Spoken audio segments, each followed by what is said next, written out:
Hey guys, so for my presentation today, I wasn't entirely sure if I wanted to speak on this subject or not, but I decided that I did, mainly because I feel like even though it's probably discussed a bunch in today's society, I feel like you can never really talk about it enough because it still goes on and everything. So for my subject today, I wanted to talk about abusive relationships, mainly because I have been through one and I feel like there are so many different types of abusive relationships. So I feel that even though if you haven't been through one, you should really know what to look for just in case. Because I had no idea what to even look for. And it didn't really occur to me that I was in one for a really long time. um, so, yeah, basically, oh, so many years ago, I started dating this guy. Um, and we tried to do long distance. So, basically, what I'm going to be speaking on is mental abuse versus physical abuse, which, if anybody ever hits you, you just need to get out of that situation. I understand that it can be very, very, very hard, especially if you love the person, because in your head you're thinking, why would they do this to me? Um, yeah, no. If they're okay with doing it once, they're going to be okay with doing it again. So you just need to up and out as quick as possible. And it's best to do it a lot sooner versus later, because then as time goes by, your feelings continue to grow for that person, honestly, um, instead of diminishing. So, yeah, just get out of that as soon as possible if somebody is physically abusing you. But today I wanted to talk about mental abuse, because that is what I experienced, and so I feel that I have some knowledge upon the subject.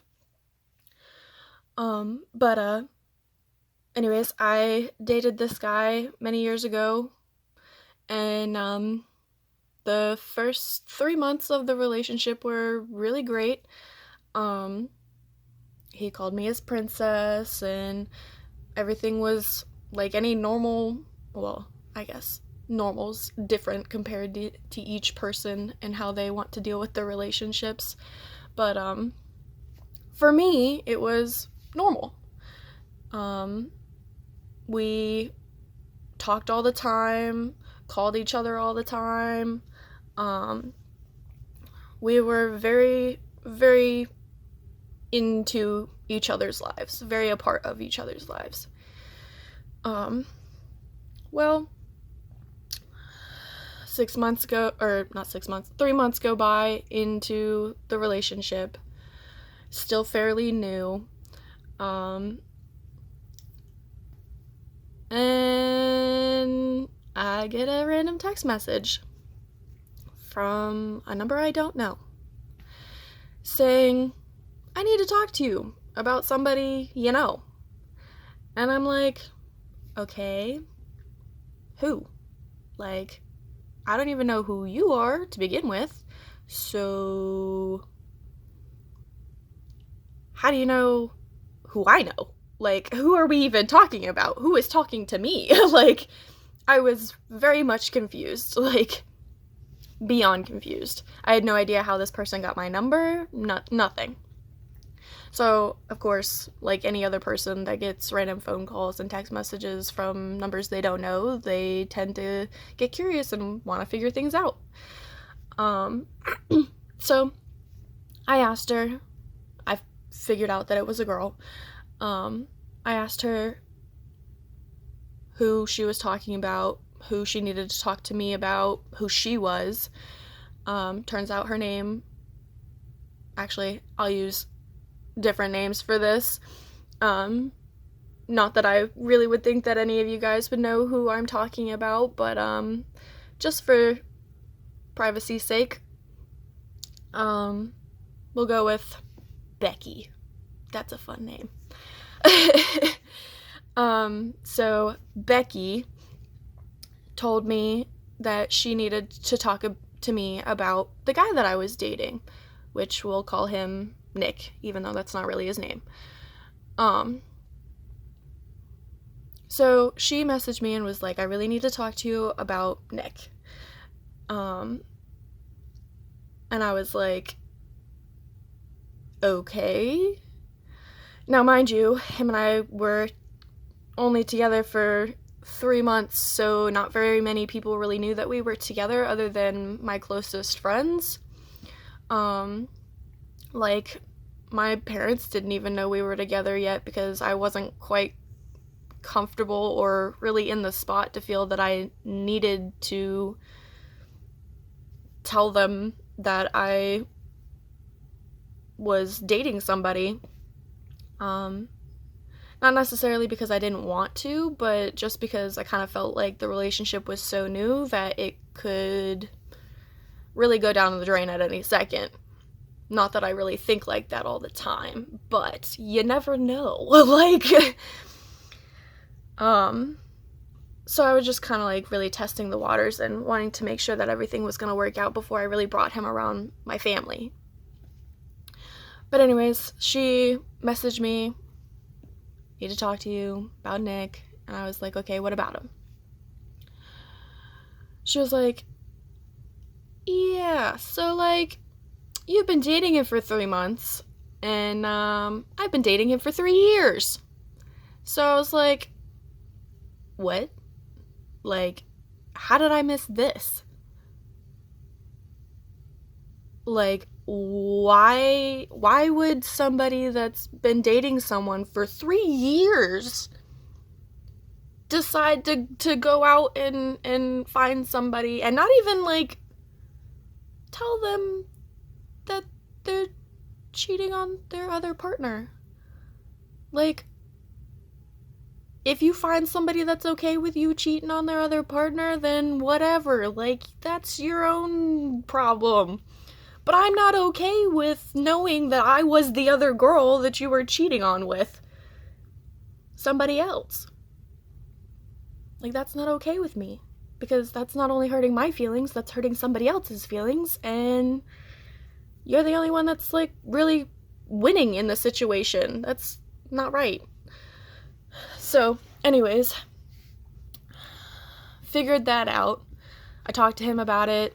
Well, I really confronted him about it, and he played it off like, oh, she's my crazy ex, like, we're not together anymore, she's just trying to get back with me and trying to ruin every relationship that I have since we've broken up. Well, of course, because I really liked the guy, I was like, okay, I'm going to trust you on this, because trust is really important in a relationship. So I figured, all right, this is my test. Let me trust him until he's proven guilty. Well, he was proven guilty. I told her everything. I was like, he says that you're his ex, that you guys aren't together anymore, the whole 9 yards. Well, then here roll in the screenshots. Yep. So, I'm reading through all the screenshots, him telling her that he loves her, so then I was like, yeah, no, y'all are still together. Like, I'm not that dumb. Like, you can pull a fast one on me once, but not twice. So, I messaged him, I was like, I know y'all are together, like, it's either me or her. You need to figure out what the hell you want. I really like you. I really care about you. Yes, I'm upset that you've done this to me, but I'll give you a second chance if you really want one. Like, That's how much I care for you. That's how much I want to put myself forward and give effort into you. Well, he chose me. So after that, everything was fine for a little while. And then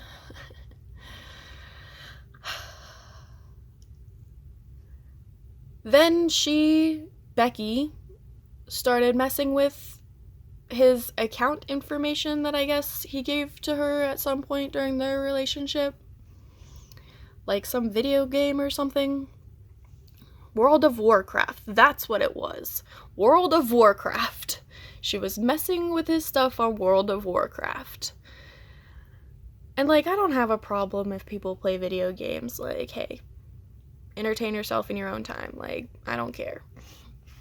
But it was the fact of, like, she would get on his profiles, mess with his stuff, and then he would turn it around on me. Like, as if it were my fault. Now, I didn't have his information. I don't have any of his information at all at this point. The only thing I really had of him was a phone number, because this boy didn't have a Facebook or an email or a freaking whatever, MySpace, none of that crap. Like, he didn't have it. So I just had a number. So I don't know how it was my fault that she was messing with his stuff. Like, I didn't do it. I don't have your information. It's not my fault. Well, he didn't think that way. He thought that because I made him pick between me or her, that it was my fault that she was messing with his stuff because he chose me. How screwed up is that? And that's what you need to look for. When they start blaming you for stuff that you have no control over. None whatsoever. Another thing to look for, which he did, was we used to talk all the time on the phone. Every single night. I'd call him, he'd be like, oh, I love you, you're so pretty, you're so gorgeous, you're my little princess, you're such a goddess, da-da-da-da. And then she'd do something, and then he'd turn around and be like, get the hell out of my life, you're causing me problems, I hate you, and then he'd block me, only to somehow then continue to send me messages through and me not be able to answer, and him blame me for not answering him. So, like, you blocked me, buddy. How am I supposed to answer? I don't know. I'm not, like, a whiz tech or anything. I don't know how to hack into whatnot and message you anyways. Like, beats me. But no, my fault. My fault. My fault. Yeah, okay. So, anyways, this continued on for about 6 months after the three months that we were already together.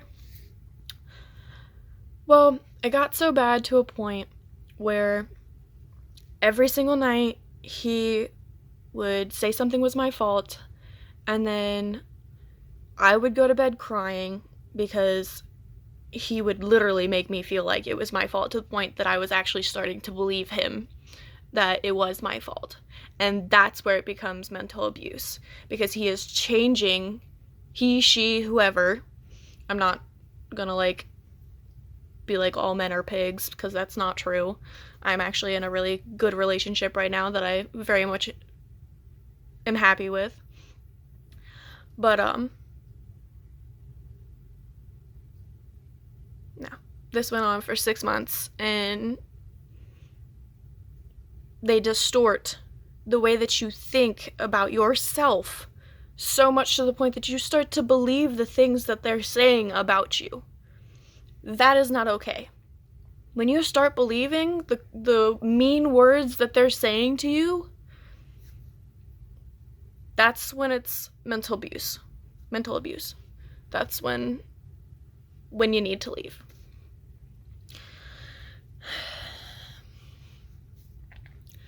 But this is where it gets hard. They're saying these things about you, even though they're not true. You believe them so much that you feel like you need that person in your life, because the next day they will turn around, completely do a 360 and be like, oh, I'm so sorry, I shouldn't have said those things, I love you, you know I love you, I'd never physically hurt you.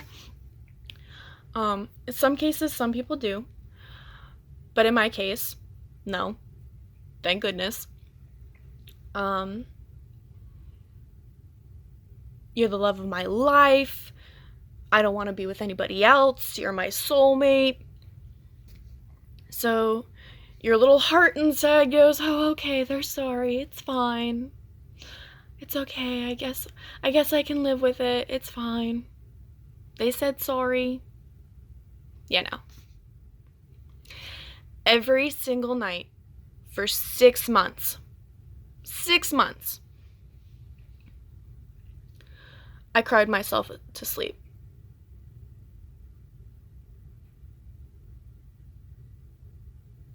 Six months.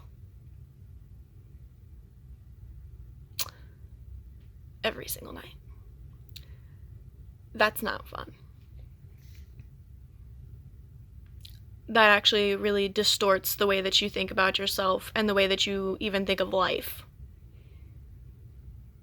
By the end of it, I was beyond depressed. I can't even begin to describe the way that I felt, because it was awful, and I really don't quite want to relive it,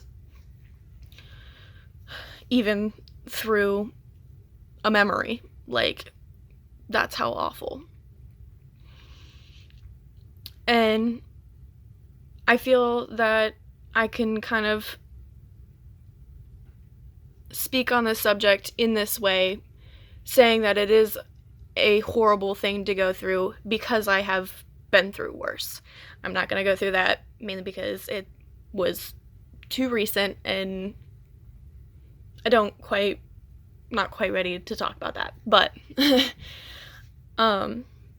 yeah, so my point is, look for the signs. If they start being total bipolar with you,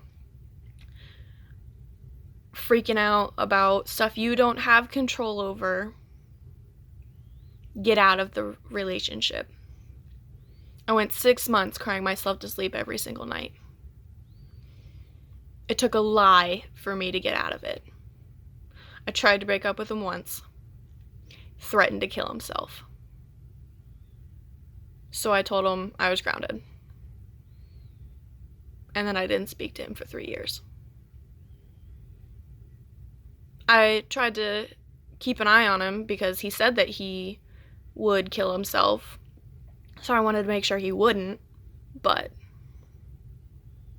I didn't speak to him. I only checked to make sure that he was still alive every now and then. So yeah, that is my piece, my bit. Take with you the knowledge that I have, if any at all. But if there's one thing that you take away from this, just get out of the relationship as soon as possible. It's a lot easier to do it sooner rather than later. Trust me. I was such a mess that I bawled my eyes out even after all the crap that he did, because I cared. I cared. And that's the one thing that I wish I didn't do, was care about him during that whole relationship. And that's where it eats you.